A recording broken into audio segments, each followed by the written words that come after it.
We've seen the cream of the crop, and now it's time to talk about the bottom of the barrel. The Danganronpa series is one that relies heavily on its characters to drive the story and have the player become emotionally invested in them.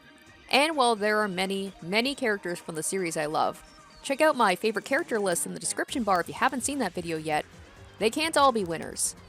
Whether they were created to be unlikable on purpose or just rub me the wrong way for personal reasons, there are a few characters from these games that, well, let's just say I wouldn't shed a tear if they got killed off.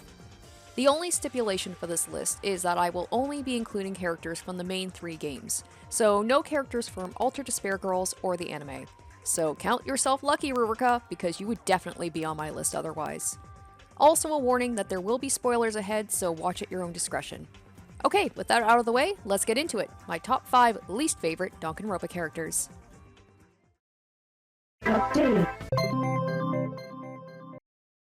I am Fumi Yamada, but if you want to call me by my nickname, the Alpha and the Omega!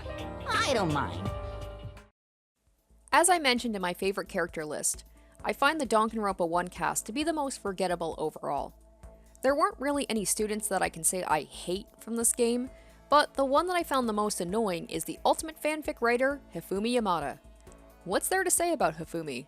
Well, not much. What you see is what you get. He doesn't do much throughout the story, at least until chapter 3, but we'll get into that. Isn't very sympathetic, and his behavior isn't even all that interesting. You're never bothered to try looking deeper into his character because, and apologies for sounding shallow, his character design is unappealing and uncomfortable to look at.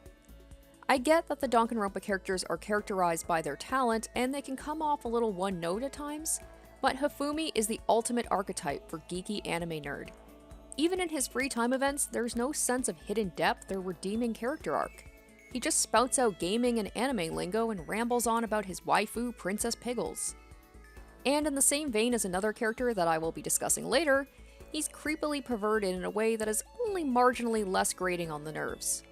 And shocker, the woman-obsessed nerd is easily manipulated by women, as he willingly goes along with Celeste's plot to kill Kiyotaka in Chapter 3, even though anyone who isn't thinking with their other head could have seen that this would end in her betraying and killing him. His free time events can be somewhat interesting as he talks about fanfiction and general geek culture, and as someone who is pretty nerdy and wrote some questionable fanfics in my teenage years, I find this aspect of him somewhat amusing, and is the only thing that keeps him from being higher on this list. Otherwise, yeah, he didn't make much of an impression on me besides gross and boring, so he can start this list off. Next. Yaha!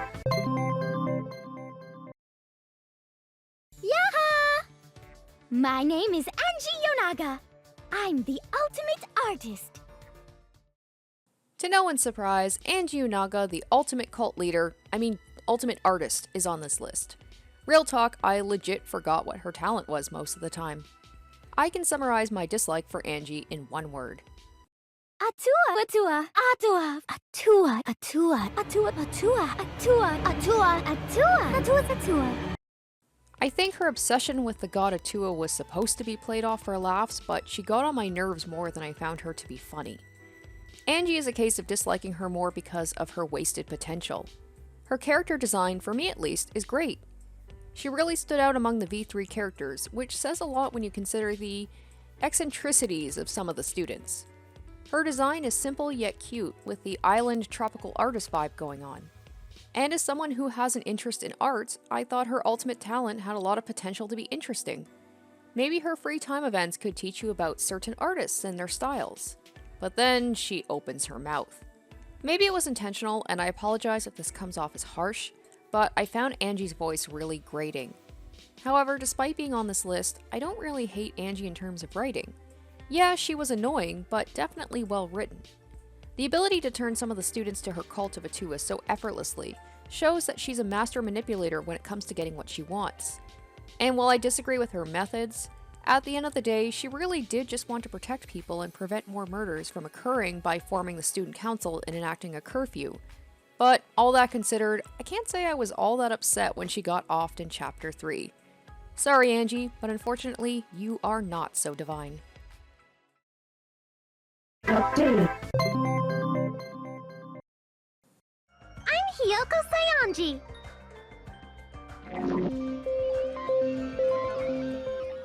The best word I can use to describe Hiyoko is bully. Literally, the first time we meet her, she's engaging in casual animal cruelty, so, that's cool. Her exchanges with, well, anyone are nothing less than unpleasant, but she saves the majority of her vitriol for poor sweet Mikon, and as someone who tends to sympathize for the underdog, this only made me dislike her more. And like most bullies, Hiyoko can dish it out but can't take it. She has no problem calling other people horribly vile things, but the moment anyone even calls her out on it or pushes back a little, she immediately starts to cry crocodile tears, using her childlike looks and mannerisms to try and gain sympathy from people.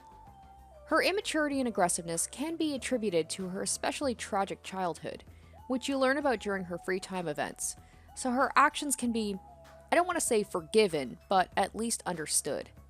And after Mahiru's death in Chapter 2, the only person that Hiyoko seemed to actually care for, her character begins to change and mature. Similar to Fuyuhiko, after the events of Chapter 2, she begins to try and make a contribution to help the rest of the students, and really seems to be inspired to carry on in Mahiru's honor. Unfortunately, since she was killed soon after, her character development was short-lived. It leads me to wonder, had she not been killed in Chapter 3, would she have been redeemed in my eyes like Fuyuhiko was? We'll never know. And it doesn't help that she was part of my least favorite trial in not just Goodbye Despair, but possibly the entire Danganronpa series, so that just adds an extra layer of no thank you. Just like Angie, Hiyoko is another case of a cute character with wasted potential.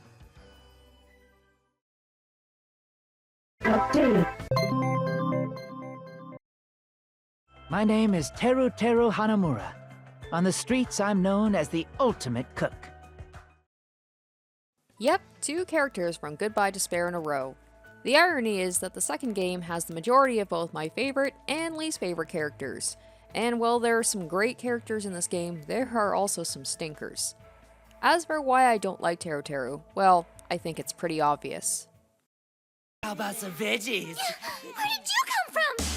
How about my gigantic Danganronpa?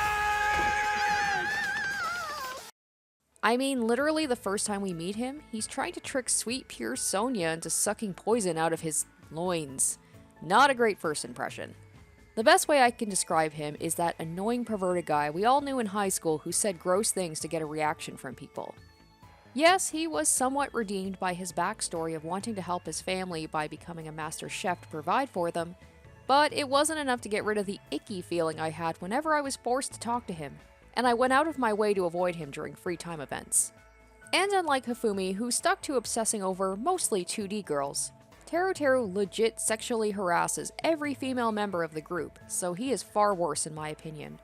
My guess is that even the developers knew how awful Teru was, because he was unceremoniously executed in the first class trial, thus allowing everyone playing the game to breathe a sigh of relief, knowing that we wouldn't have to deal with him again. It takes someone special to turn me off food, and I may never look at meat the same way again.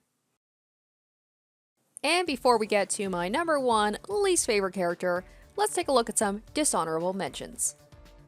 Yasuhiro Hakakure, Tenko Chabashira, Kazuichi Soda, and Korekio Shinguji.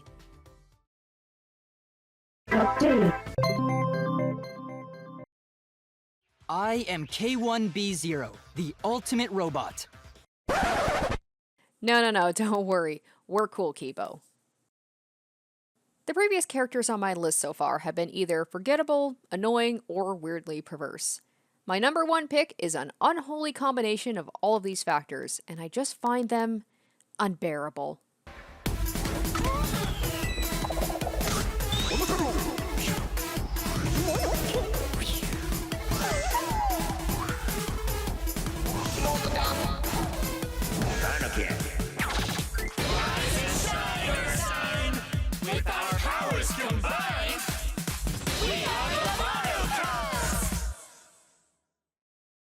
I'm sure those of you who watched my V3 playthrough are not surprised to see these cubs at the top of my list. Although they were somewhat entertaining throughout the game, and even then I think I'm being generous, they were more of a nuisance to not only the students, but also to Monokuma, and most of all, the player. Maybe it's cheating to lump all 5 of them into one spot, but I find them all equally insufferable. Okay, I would say Monodam is the most bearable of the group, but only because he seems to hate the rest of them as much as the player does. There was this strange incestual undertone between the Cubs and Monokuma that was uncomfortable to sit through. I also felt that they were a major distraction from the story, and they seemed to have the best timing at appearing at exactly the worst time. This is how pretty much every trial would go. A major bombshell has been dropped, the plot is picking up, you're into it, and then the game stops to give these unbearably insipid characters a few minutes of screen time for pointless banter and stupid jokes. They just serve to grind the story to a halt, and in a game where the story is such a big part of what makes it so interesting, it's even more noticeable and unwelcome. Even Monokuma is done with their shit eventually, as he kills them off one by one, and I've never been happier about character deaths in Danganronpa. I feel like this clip from my playthrough sums up my feelings on them best. I was quite enjoying them not cutting into this conversation. All it does is just completely halts the pacing of the class trial. Like, I was really getting into it, and this basically just, like, stops it. For an attempt at being funny that I don't find funny. I hate these guys. All I can say is so long, farewell, and good riddance. Alright you guys, so that will wrap up this list. This was a lot of fun to make, and I hope you guys enjoyed listening to me be snarky for 10 plus minutes. Apologies if any of your favorite characters were on the list. These are just my opinions, and it's all in good fun. Speaking of which, I'd love to hear your most hated Danganronpa characters in the comments, or if you liked any of the characters on my list, let me know why. Thanks again for watching, and until next time, so long, farewell.